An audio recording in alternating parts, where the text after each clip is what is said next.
ആദ്യമായി തന്നെ ഈ അൾത്താരയിൽ സാക്ഷ്യം പറയാൻ എന്നെ ഒരുക്കിയതിനെ ഓർത്ത് ഈശോയ്ക്കും പരിശുദ്ധമ്മയ്ക്കും കോടാനുകൂടി നന്ദി പറയുന്നു. എൻ്റെ പേര് റെജിമോൾ ജോസഫ്. ഞാൻ ഇടുക്കി രൂപതയിലെ നീലിവേൽ എന്ന സ്ഥലത്തു നിന്നാണ് വരുന്നത്. ഞാൻ ആദ്യമായിട്ട് കൃപാസനത്തിൽ വന്നത് 2016 അപ്പം ഞാനിവിടെ ഒന്ന് പ്രാർത്ഥിച്ചു പോയതേ ഉള്ളൂ. അപ്പോൾ എനിക്ക് ഉടമ്പടി എടുക്കാൻ സാധിച്ചില്ല. വീണ്ടും ഞാൻ നേഴ്സായിട്ട് വർക്ക് ചെയ്യുവാണ്.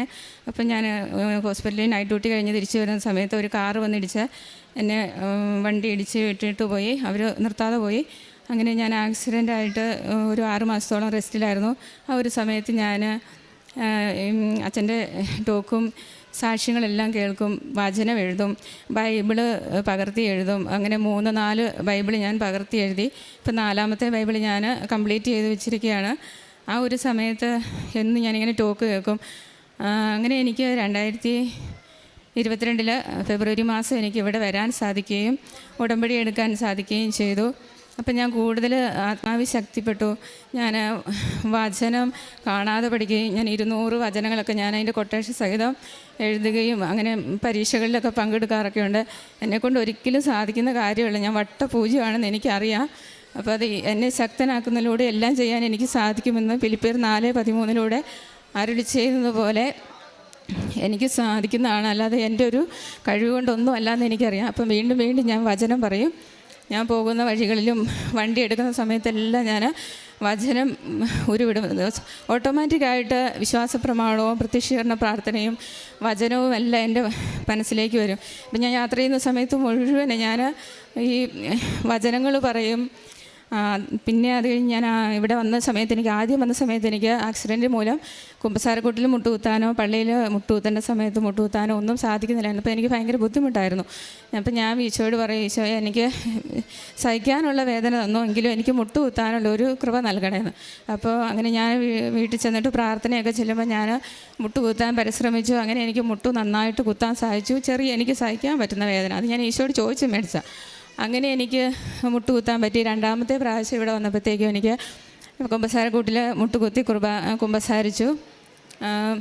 പിന്നെ അങ്ങനെ ഇരിക്കുന്ന സമയത്ത് പിന്നെ ഞാൻ ജോലിക്കൊക്കെ പോകാൻ തുടങ്ങി, ചെറിയൊരു ക്ലിനിക്കിൽ. അപ്പം ഞാൻ ഈശോയോട് പറഞ്ഞു, ഈശോ എനിക്ക് എല്ലാ ദിവസവും പള്ളിയിൽ പോയിട്ട് പോകാൻ പറ്റുന്ന ഒരു ജോലി തരണേന്ന്. അങ്ങനെ ഞാൻ അവിടെ രാജകുമാരി പള്ളിയിൽ 8 നോമ്പിൻ്റെ സമയത്ത് മാതാവിനോട് പോയി പ്രാർത്ഥിച്ചിട്ട് തലത്ത് പിറ്റേ ദിവസം 3 മണിയായപ്പോൾ ഡോക്ടർ എന്നെ വിളിച്ചിട്ട് പറഞ്ഞു, ക്ലിനിക്കിൽ ഡ്യൂട്ടിക്ക് വരാമോ, കാല് വയ്യാത്തതുകൊണ്ട് 4.5 മണിക്കൂർ 5 മണിക്കൂറൊക്കെ ഡ്യൂട്ടി ചെയ്താൽ മതി.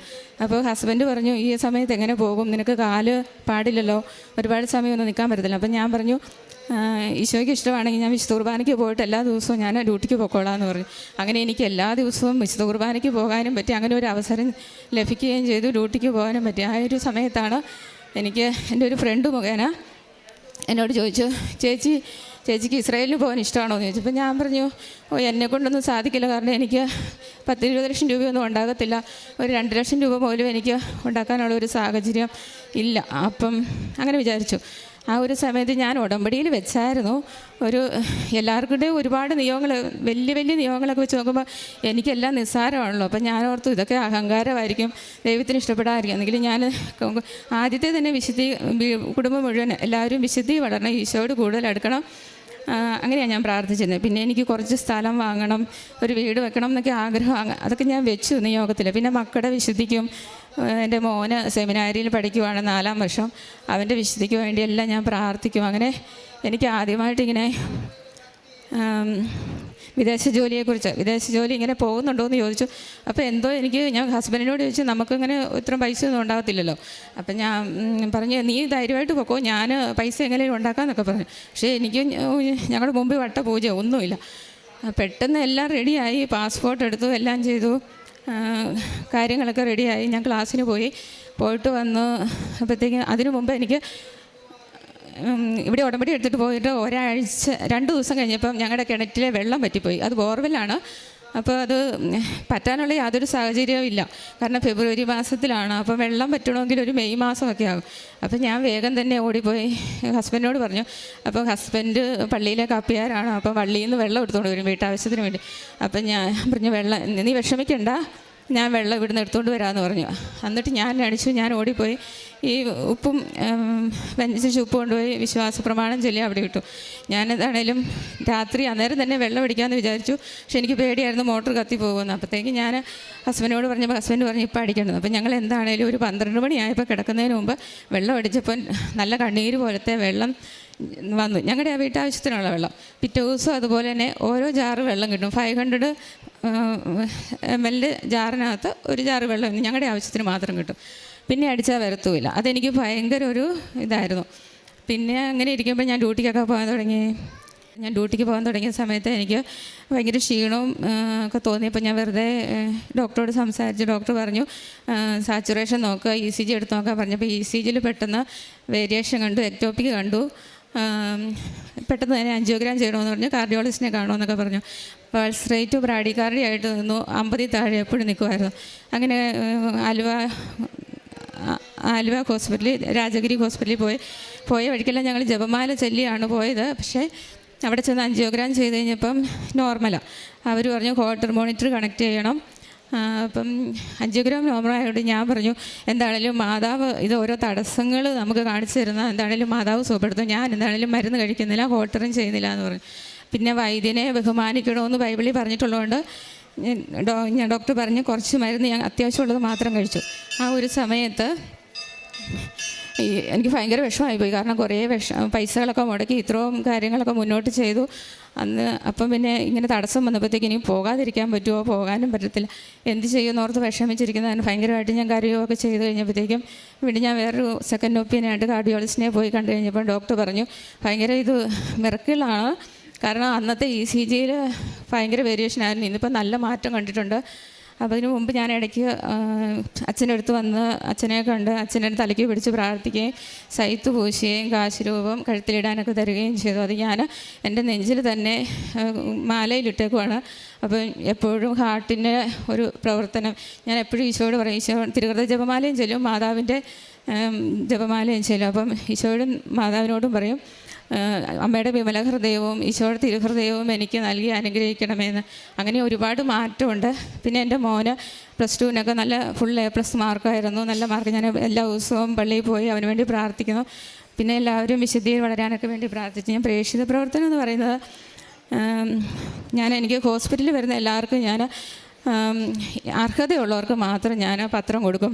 പിന്നെ കുറച്ച് പേരൊക്കെ ഇങ്ങനെ ഹോസ്പിറ്റലിൽ പത്രങ്ങളൊക്കെ കൊണ്ടിട്ടിട്ട് പോകും. അപ്പോൾ എനിക്കിത് ഭയങ്കര വിഷമം. അപ്പോൾ ഞാൻ അതെല്ലാം എടുത്ത് ഞാൻ ഇവിടുന്ന് മേടിച്ചുകൊണ്ട് പോകുന്നത് ഞാൻ വീടുകളിൽ കൂടെയും മെഡിക്കൽ കോളേജിലൊക്കെ കൊണ്ടുകൊടുക്കും. എന്നിട്ട് പിന്നെ ഞാൻ ഇങ്ങനെ പത്രം കിടക്കുന്നത് കാണുമ്പോൾ എനിക്ക് വിഷമമായിട്ട് ഞാനത് വരുന്ന പേഷ്യൻസിനൊക്കെ കൊടുത്ത് എല്ലാവരോടും അതിനെക്കുറിച്ച് സംസാരിക്കും. ഇത് വിശ്വാസത്തോടെ പ്രാർത്ഥിച്ചാൽ മതി, എന്താണേലും രോഗം സൗഖ്യമാകുകയും മാതാവിനും ഈശോയ്ക്കും അസാധ്യമായിട്ടൊന്നുമില്ലെന്നൊക്കെ ഞാൻ പറഞ്ഞ് അവരെ ചെയ്യാറുണ്ട്. അതുപോലെ ഞങ്ങളുടെ ഇടവകയിൽ ഒരു ക്യാൻസർ രോഗി ഉണ്ടായിരുന്നു. അപ്പോൾ ഞാൻ ഡ്യൂട്ടി കഴിഞ്ഞ് എനിക്ക് ഒട്ടും സമയമില്ല. ഞാൻ പള്ളിയിൽ പോകണം, എനിക്ക് വീട്ടിലെ കാര്യങ്ങളെല്ലാം ചെയ്യണം, അതിനിടയ്ക്ക് ഡ്യൂട്ടിക്ക് പോകണം. തിരിച്ച് വരുമ്പോൾ ഒരുപാട് കാര്യങ്ങളുണ്ട്. കാലിന് ചെറിയ ബുദ്ധിമുട്ടുണ്ട്. എന്നാൽ പോലും ഞാൻ ഫുഡൊന്നും കഴിക്കാതെ തന്നെ ഡ്യൂട്ടി കഴിഞ്ഞ് തിരിച്ച് വരുന്ന ദിവസത്തെ ചേട്ടനെ പോയി ഡ്രസ്സിങ് എല്ലാം ചെയ്ത് കൊടുക്കുക. എല്ലാ ദിവസവും ചെയ്ത് കൊടുക്കും. അത് വൂണ്ട് കണ്ടാൽ നമുക്കത് ശരിക്കും അന്ന് പിന്നെ ഫുഡൊന്നും കഴിക്കാൻ പറ്റില്ലാത്ത ഒരു സാഹചര്യം, അതുപോലത്തെ വൂണ്ടായിരിക്കും.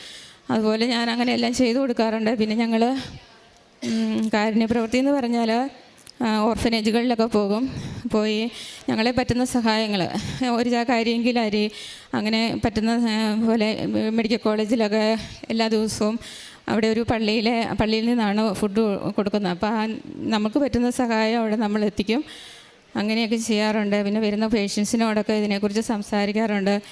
പിന്നെ കൂടുതലായിട്ട് എല്ലാറ്റിനായിട്ട് ഞാൻ ഉപരിയായിട്ട് പ്രാർത്ഥിക്കുന്നത് എനിക്ക് സമ്പത്തോ ഒന്നും വേണ്ട, ഈശോയോടും മാതാവിനോടും എപ്പോഴും കൂടുതൽ ആഴ്ത്തി വളരണേന്ന്. അപ്പോൾ ഇപ്പോഴത്തേക്കും പ്രാർത്ഥനകളൊക്കെ ഉണ്ടെന്ന് പറഞ്ഞാലും എല്ലാ ദിവസവും പ്രാർത്ഥിക്കും, അങ്ങനെയൊക്കെ ഉണ്ടെന്ന് പറഞ്ഞാലും ഒരു തീഷ്ണതയായിട്ട് ഹസ്ബൻഡിനും പിള്ളേർക്കും തന്നെ. ഇപ്പോൾ ഹസ്ബൻഡാണ് എന്നെക്കാളും തീഷ്ണതയാണ്.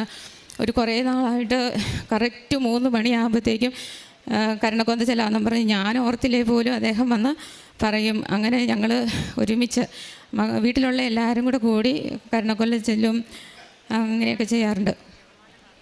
ജപമാല ഞാൻ ഒരു ദിവസം പോലും മുടക്കാറില്ല. പിന്നെ ഞങ്ങൾ എവിടെ യാത്ര ചെയ്താലും വണ്ടിയിൽ കയറുമ്പോൾ തൊട്ട് എത്ര ജപമാല ചൊല്ലാവോ എല്ലാ രഹസ്യങ്ങളും ചൊല്ലി പ്രാർത്ഥിക്കും. കർത്താവിൻ്റെ സംരക്ഷണം ചൊല്ലും. അപ്പം ഞാൻ നിനക്ക് മുൻപേ പോയി മലകൾ നിരപ്പാക്കുകയും പിച്ചളവാതിലുകൾ തറക്കുകയും ഇരുമ്പോടാമ്പലുകൾ ഒടിക്കുകയും ചെയ്യും. ആ വചനം ഞാൻ എവിടെ പോയി രാവിലെ എണീറ്റ് വരുന്നത് ഞാൻ ആ വചനവും അവൻ ഇസ്രായേലിലെ ദൈവത്തോട് പറഞ്ഞു, അങ്ങനെ അനുഗ്രഹിച്ചെൻ്റെ അതിരുകൾ വിശ്രമാക്കണമേ, അങ്ങോടുകൂടി എൻ്റെ കാര്യം എന്നോടുകൂടി ഉണ്ടായിരിക്കുകയും ചെയ്യണമേ.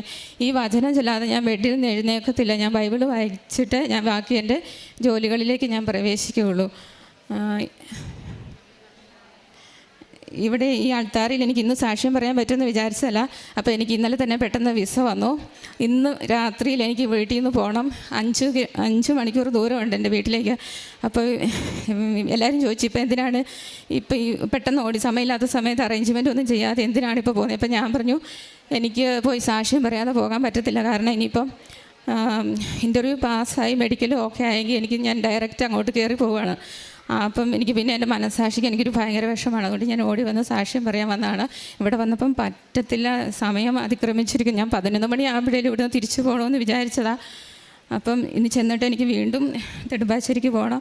ഇവിടെ എന്നെ എത്തിച്ച് എനിക്ക് സാക്ഷ്യം പറയാൻ അവസരം തന്ന മാതാവിനും ഈശോയ്ക്കും 1 കോടി നന്ദി പറയുന്നു. ഈശോയ്ക്ക് സ്തുതിയായിരിക്കും. തോബിത്തിൻ്റെ പുസ്തകം 12